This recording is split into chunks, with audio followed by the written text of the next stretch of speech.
प्रणाम आचार्य जी। सवाल ये है कि जो मीन्स वर्सेस एंड का डिबेट होता है उसमें जो, जैसे एक एग्जांपल लेता हूँ आज़ादी का।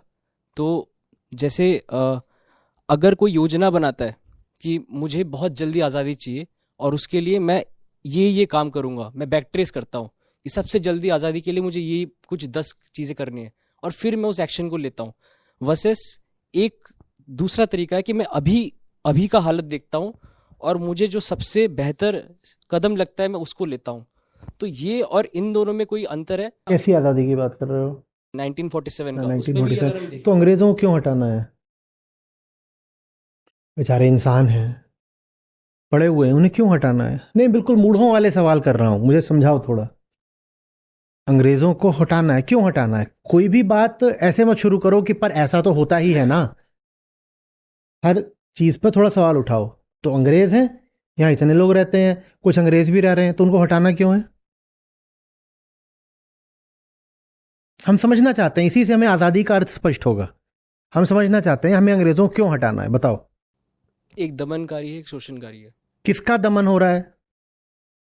ये कह रहे हैं अंग्रेज़ों को इसलिए हटाना है क्योंकि अंग्रेज़ दमन करते हैं। किसका दमन कर रहे हैं? वेदांत पूछेगा किसका दमन हो रहा है? जो आम जनता है। आम जनता है। आम जनता का क्यों हो रहा है दमन? मुट्ठी भर अंग्रेज हैं, आम जनता पर छाए हुए हैं, कैसे दमन हुआ जा रहा है? कलेक्टिव माइंड में अज्ञान फैला हुआ है। ठीक है ना? क्योंकि ये जो लोग हैं ये सबसे पहले तो आपस में एक दूसरे का भयानक दमन कर रहे हैं, ये अपना भी दमन कर रहे हैं। यूं ही तो जब आप आजाद हुए हो ना, तब भी आप 40-50 करोड़ के देश थे। यूं ही तो इतने करोड़ लोग गुलाम नहीं बन गए ना, कोई वजह है। और वो वजह अंग्रेज लेकर के नहीं आए हैं, वो वजह अंग्रेजों के आने से बहुत पहले से मौजूद है। ठीक है ना? और दमन का मतलब होता है मुझे उस आदमी को बचाना है, इसका दमन हो रहा हो। करुणा तो यही है ना? करुणा तो यही है। नहीं तो अंग्रेज तो आज ही मौजूद है, इतने सारे एम्बेसीज हैं वहां, सब बैठे हुए हैं, उनको भी जाओ अंग्रेजों भारत छोड़ो, जाके वहां खड़े हो जाओ, जितने भी यूरोपियन एम्बेसीज हैं, और वहां क्विट इंडिया लेके खड़े हो जाओ। क्यों नहीं करते हो? क्योंकि आज वो तुम्हारा दमन नहीं कर रहे हैं। वरना हमें अंग्रेजों की खाल से थोड़ी कोई समस्या थी, हमें इस बात से समस्या थी कि जो आदमी हमें दिखाई दे रहा है, इस आदमी को इसकी संभावना पाने से रोका जा रहा है। ना उसे पढ़ने दिया जा रहा है, ना लिखने दिया जा रहा है, उसका पैसा लेकर के इंग्लैंड भेज दिया जा रहा है। ये समस्या थी ना सारी हमारी, ये थी ना। तो मेरी ये समस्या है, तो मैं इसी को केंद्र में रख करके अपना आजादी अभियान चलाऊंगा। मैं फिर ये नहीं कहूंगा कि एक गोरा आदमी मैंने भगा दिया तो मैं आजाद हो गया। आप तो आज गोरों को आमंत्रित करते हो, बहुत खुश हो जाते हो, आप कहते हो प्लीज प्लीज एफडीआई लेके आओ, एफडीआई लेके आओ। गोरों का निवेश चाहिए ना, और जब निवेश आता है तो अक्सर गोरे भी आते हैं, तब तो बहुत अच्छा लगता है, देखो गोरे आ गए, गोरे आ गए। तो गोरों की खाल से तो हमें समस्या नहीं थी ना, हमारे साथ कुछ गलत हो रहा था, हमें इससे समस्या थी।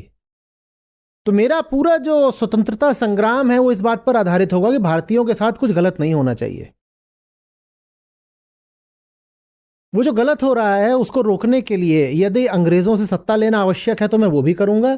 और उसके लिए अगर ये भी जरूरी है, और ज्यादा जरूरी है कि भारतीयों की चेतना जागृत की जाए, तो मैं उसको और ज्यादा महत्व दूंगा। नहीं तो गोरे मालिक के हाथ से उठा करके भूरे मालिक के हाथ में तुमने सत्ता दे दी, तो भी जो भूरे गुलाम हैं वो तो गुलाम के गुलाम ही रह गए ना।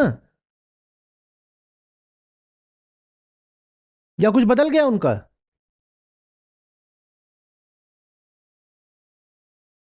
1947 में सबसे अमीर भारतीयों और सबसे गरीब भारतीयों में जो अनुपात था, आज वो उससे ज्यादा खराब है। बताओ, दमन रुका है या बढ़ा है? बढ़ा है। हम जो दमित भारतीय उसी की बात कर रहे हैं ना, वो आज और ज्यादा दमित है।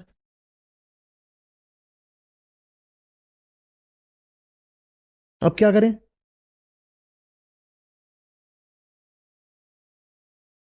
हमें एक बहुत बड़ी समस्या थी कि अंग्रेज जो है पैसा लूट के ले जाते हैं और जो आम भारतीय वो गरीब रह जाता है। तो आज तो आम भारतीय 1947 से ज्यादा गरीब हो गया अमीर भारतीयों की तुलना में। अब क्या करें? वास्तविक आजादी में दोनों बातों का ख्याल रखा जाता है। ठीक है, जो ऊपर राजनीतिक आका बैठा है वो विदेशी ना हो, एक बात वो हो गई। और दूसरी बात ये भी हो गई कि आजादी का अर्थ आखिरी आदमी के लिए क्या है, उसको क्या मिला है?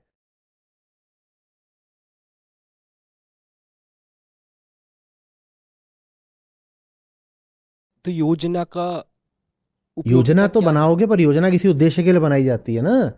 योजना का उद्देश्य बस ये नहीं हो सकता कि दिल्ली में जाकर के हमारा बंदा बैठ जाए। योजना का उद्देश्य ये होगा कि ये सब जो आम भारतीय हैं इनका क्या होने वाला है। जब बात होने लग गई कि अब अंग्रेज चले जाएंगे और भारतीयों के हाथ में सत्ता दे दी जाएगी, तो न जाने कितने विद्वानों ने कहा कि रुको, पहले समझने दो कि वो सत्ता किस तरह से दी जाएगी, किसके हाथ में दी जाएगी, उस सत्ता का होगा क्या। और ये सब लोग जो ये सवाल उठा रहे थे, ये कोई राष्ट्रद्रोही लोग नहीं थे, ये बड़े से बड़े राष्ट्र प्रेमी थे, पर ये सवाल पूछ रहे थे। कह रहे थे इतना ही काफी नहीं कि अंग्रेज भाग गए, उसके बाद यहां होने क्या वाला है वो तो बता दो। क्योंकि अंग्रेजों के आने से पहले और जबरदस्त और भयानक दमन की प्रक्रिया चलती थी भारत में। तभी तो युद्धों में भारत को इतनी हार मिली कि अंग्रेज तो चले जाएंगे, पर कहीं ऐसा तो नहीं कि अंग्रेजों के जाने के बाद जो पुरानी शोषणकारी व्यवस्था थी वो वापस आ जाएगी। कहीं ऐसा तो नहीं।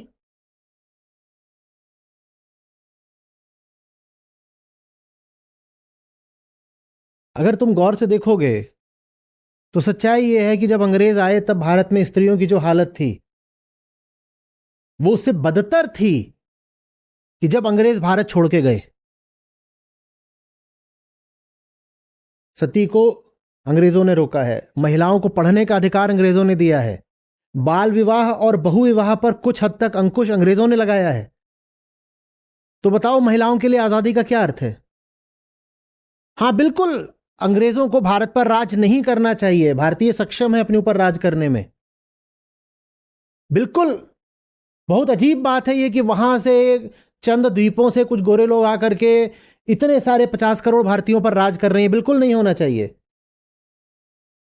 लेकिन इसके विकल्प में हमें कौन सी व्यवस्था चाहिए, हमें इस पर भी तो विचार करना पड़ेगा ना। या सिर्फ उनको भगा देने से हो जाएगा? उनको भगा दो और फिर वही पुरानी स्थितियां आ गई तो क्या करोगे बोलो? तो वो सब भी सोचना पड़ता है।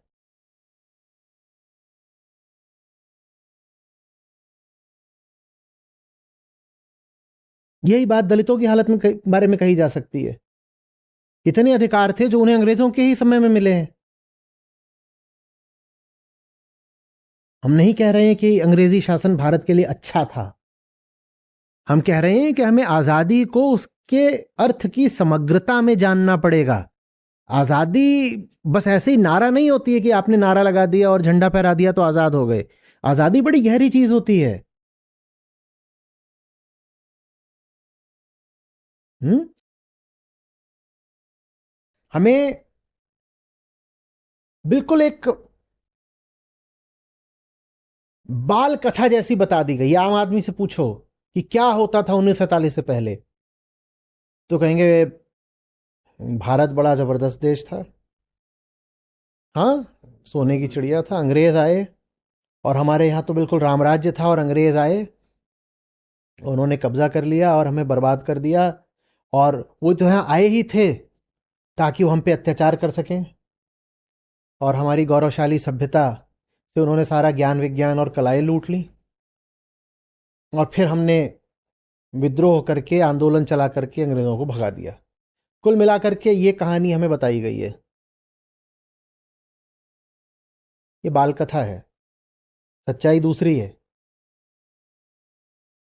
वो सच्चाई समझो, नहीं तो बहुत बहुत मेहनत से आजादी मिली थी, उसको संभालना मुश्किल हो जाएगा।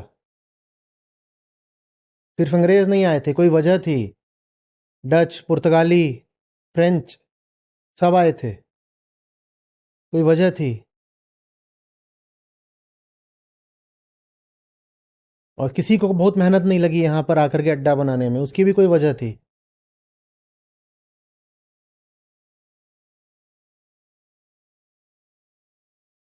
अंग्रेज नहीं होते तो कोई दूसरा यूरोपियन पावर होता, उसने यहां पर कॉलोनी स्थापित कर ली होती, किसी न किसी ने करी होती। क्योंकि निबल बिछर हुआ 56 रोग, तुम इतने दुर्बल थे कि कोई ना कोई तो तुम पर छाता ही। हमें खोज करनी पड़ेगी कि हमारी आंतरिक दुर्बलता के कारण क्या थे। सबसे पहले जानते हो, अंग्रेज तो आए भी नहीं थे, सबसे पहले कौन आया था? अरे यार, मुगल, पुर्तगाली आए थे। क्यों आ गए थे, कैसे आ गए थे, कैसे छा गए थे, क्या बात थी, असली बात क्या है ये बताओ। वो पता करने की जगह हमने आजादी का मतलब नारेबाजी लगा लिया है। बहुत सारे ऐसे राजे रजवाड़े जिनको हम बहुत इज्जत की नजर से देखते हैं ना, उन्होंने तक ने स्वागत करा था फ्रांसीसियों का और पुर्तगालियों का। वो ऐसी चोरी छुपे नहीं आ गए थे, उनको बड़े आदर और बड़े प्रेम से बुलाया गया था, आओ आओ हमारा साथ दो, दूसरे राजा को हराते हैं मिलके। लॉजिस्टिक्स, सप्लाई चेन कुछ समझते हो? वहां यूरोप से यहां सप्लाई चेन कैसे चलती रही होगी, सोचो तो सही। चल सकती है क्या? कितना चलेगी? निश्चित रूप से उनको जो आपूर्ति हो रही थी वो भारत से ही हो रही थी। तुम्हें क्या लग रहा है कितने अंग्रेज थे जब अंग्रेजों और मराठों की लड़ाई हुई, टीपू सुल्तान की लड़ाई हुई, सिखों से लड़ाई हुई?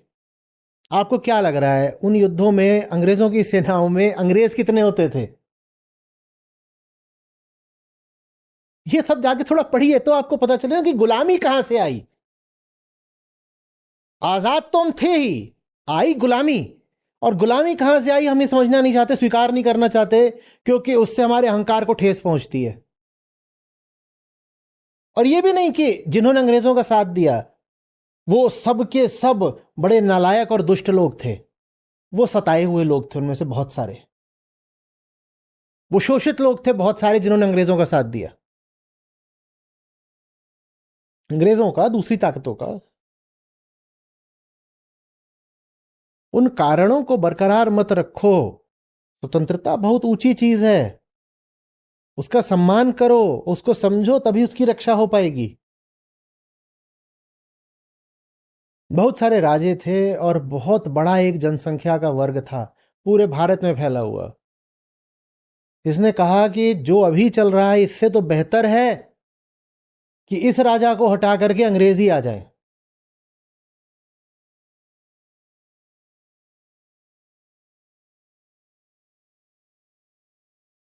आ रही बात समझ में? आजादी का मतलब है आखिरी आदमी भी आजाद रहे। एक वास्तव में स्वाधीन स्वतंत्र राष्ट्र वो होता है जहां पे हर व्यक्ति स्वतंत्र हो। नहीं तो समाज को, समुदाय को, जो शोषित आदमी होता है उसकी हाय लगती है।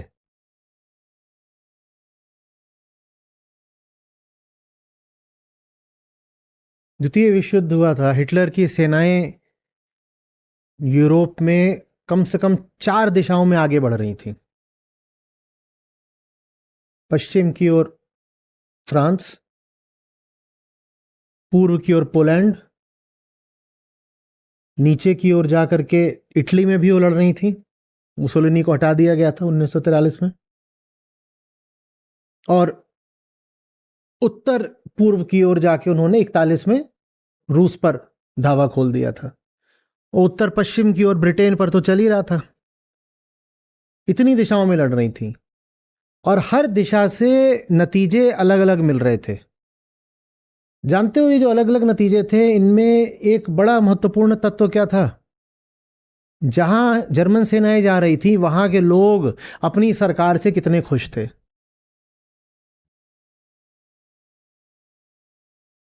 रूस में जब जर्मन सेनाएं घुसने लगी 41 में, ऑपरेशन बारबरोसा हिटलर ने रूस पर अटैक करा, तो हिटलर को आरंभ में बहुत जल्दी सफलता मिली। बताओ क्यों?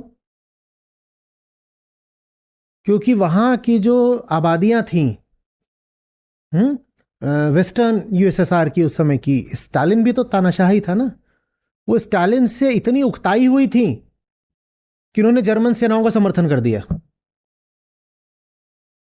हाँ, हिटलर ने गलती की कि जो लोग समर्थन कर रहे थे उसने उन्हीं का शोषण करना शुरू कर दिया, तो समर्थन बहुत दिन चला नहीं। और दूसरी ओर अब स्विट्जरलैंड है, वो बिल्कुल नीचे लगा हुआ है। हिटलर ने कभी नहीं अटैक किया स्विट्जरलैंड पर, बताओ क्यों? छोटा सा देश है, इतना सा, और पहाड़ी देश है। और उसने पूरी तैयारी कर रखी थी, वहां की जनता ऐसी थी कि ये यहां आएंगे तो कब्जा तो कर लेंगे, पर हम इनको कभी भी यहां पर जमने नहीं देंगे। गुरिल्ला वॉरफेयर की पूरी तैयारी थी, वो भी जनता के द्वारा। हिटलर घुसा ही नहीं स्विट्जरलैंड में। तो उसे पता है कि यहां पर जनता, सेना नहीं, भूलो नहीं, युद्ध मात्र सेना से नहीं जीते जाते। कब्जा तो अंततः तुम्हें शहरों और गांवों पे करना है ना। अगर जनता ही सैनिक बन जाएगी तो तुम शहरों और गांवों पे कैसे कब्जा कर लोगे? भारत के 40 करोड़ लोग सैनिक क्यों नहीं बने अंग्रेजों के खिलाफ? यह सवाल आपको पूछना पड़ेगा। फ्रांस पर हम सोचते हैं कि जर्मनी ने एक झटके में कब्जा कर लिया, एक झटके में सेना हरा दी थी। उसके बाद लगातार फ्रांसीसी जनता गुरिल्ला वॉरफेयर करती रही जर्मनों के खिलाफ, लगातार, जब तक कि 1944 में नॉर्मंडी में जो एलाइड फोर्सेस थी उन्होंने लैंड करके फ्रांस को लिबरेट नहीं करा दिया। अब वो भी लिबरेट इसलिए करा पाए क्योंकि फ्रांसीसी जनता लगातार अनसेटल करके रखे हुए थी जर्मन्स को। यहां तक कि जो फ्रेंच ट्रूप्स का जो मूवमेंट होता था, जो फ्रांसीसी गुरिल्ला थे, उस मूवमेंट की खबर, क्योंकि वो तो देख रहे हैं, वो वहां पर सब एलाइड फोर्सेस को पहुंचा देते थे, तो बॉम्बिंग हो जाती थी ऊपर से कि यहां पर है बॉम्बिंग कर दो, यहां पर है बॉम्बिंग कर दो। कोई देश अगर हारता है तो सिर्फ उसकी सेना नहीं हारी है, देश तब हारता है जब जनता ने गुलामी चुनी होती है। आप बताओ ना, भारत की जनता ने गुलामी क्यों चुनी? और कहीं ऐसा तो नहीं कि वो तत्व आज भी मौजूद हो। प्यू एजेंसी है, प्यू रिसर्च, उसने रिसर्च करी तो उसने कहा कि भारत दुनिया में वो देश है जहां के 80% लोग आज भी तैयार हैं कि कोई हम पर आकर तानाशाह काबिज हो जाए। वो गुलामी स्वीकार करने वाला मन हमने आज भी बदला कहां है? हम आज भी आत्मसम्मान से भरे हुए लोग नहीं है ना कि मैं अपने विवेक और अपनी आत्मा और अपने सत्य के अलावा किसी के आगे नहीं झुकूंगा। हम तो बहुत आसानी से, कोई दिखते नहीं, आने जाने कितने लोग हैं जो कहते हैं कि देखो साहब, असली मजा तब आता है जब कोई डिक्टेटर होता है। हमें नॉर्थ कोरिया बनना है, हमें चाइना बनना है। रशिया के बहुत लोग दीवाने हैं क्योंकि पुतिन डिफैक्टो डिक्टेटर है। जब जनता में इतना आत्मसम्मान होता है ना कि हम गुलाम नहीं बनेंगे, तब कोई विदेशी ताकत आकर आपके ऊपर राज नहीं कर सकती। क्या हमारी जनता में आत्मसम्मान है वो आज भी? और वो आत्मसम्मान तो आत्मा से ही जागृत होता है। उसी आत्मसम्मान को जगाने का काम आपकी संस्था कर रही है। एक तरह से आपकी संस्था आजादी का गहरे से गहरा अभियान चला रही है। आप अगर जागृत हो जाओगे, सच्चाई के लिए आप में प्यार आ जाएगा, तो सच्चाई और आजादी एक ही बात होते हैं। जिस आदमी में सत्य के प्रति प्रेम आ गया, उसे दुनिया की फिर कोई ताकत गुलाम बनाकर जिंदा तो नहीं रख सकती। हां, उसे गुलाम बनाकर मार सकती है, पर वो ये कहेगा कि जीऊंगा तो नहीं गुलामी में, मारना है तो मार दो।